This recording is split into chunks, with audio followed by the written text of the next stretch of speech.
Hello, my name's Kelly Lemon and welcome to a Property Investor News interview. I'm here with Oliver Steele-Perkins. Oliver, thank you for joining us.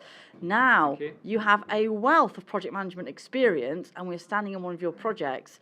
So really what I'm here to ask you is, what are some of the top tips that you would give us? Okay, well, the first thing I would do is always look at the project objective very early in the process at pre-construction, and I would be setting out a pre-construction program, and that essentially is mapping out the target start date for site, all of the work packages that are involved in the design process, and the professionals that are going to be delivering those work packages. So very structured setup, a program that everyone agrees to and everyone works to.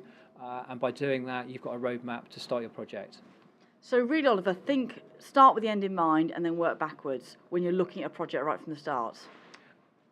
Certainly in the pre-construction process, yes, because you're looking to your earliest possible start date for building work. So you need to look at that, but you have to follow the design process and the consent process and the pricing all the way through to your start date. But yeah, we structure everything, and that is my first tip. First tip, fantastic. Now, have you got another tip for us, Oliver, that you would like to share for those that are looking to take on a project where they're going to be involved in project managing that site? Yes, so really important to get your professional design team appointed early, and by that I mean you'll need an architect. You may have already had planning advice, but you may have a planning consultant on board. You're going to need a structural engineer. You will also probably need a party wall surveyor, certainly for projects in London or any city for that matter. And you may also be including interior designers, M&E consultants. So that, for me, on most of our projects is what we would call the power team. And as a company, we have multiple contacts in each of those disciplines because we're working on multiple projects in different locations across the country. So we have access into all of those professionals, but I would advise any developer, whether new or experienced, to do exactly the same and have those contacts, get them appointed early, get them coordinated, and get them working to that program I talked about in my first tip. Brilliant. And Oliver, any other tips for people that are looking at projects this sort of size?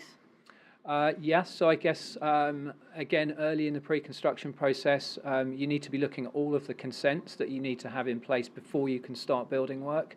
The last thing that we want on any project is to start the build and then have a delay. And those delays can come about if you don't get all of your ducks in a row and all of your consents before you start building work. So those consents would sit within our pre-construction program and they would sit as milestones. So an example of that would be obviously planning permission. A major one would be party wall awards, and a second or third one might be if you're working in a block of flats where you have to get a license of alteration, and the list can go on. But what we need to do is look at the project very early and ask ourselves and the design team and the other professionals involved, what do you think we're going to need to achieve from a consent point of view? And with a collective group of people and professionals, we're always going to know what's needed. So we make sure we plan for that and we deliver. So with those top 3 tips there, Oliver, the key seems to be planning and getting the right people in place really early on before you even start the project. Is that right? That is absolutely right. It's crucial. And the better you prepare your project, as I said in one of our earlier interviews, the better you prepare it, the more chance of success you'll have once the build starts.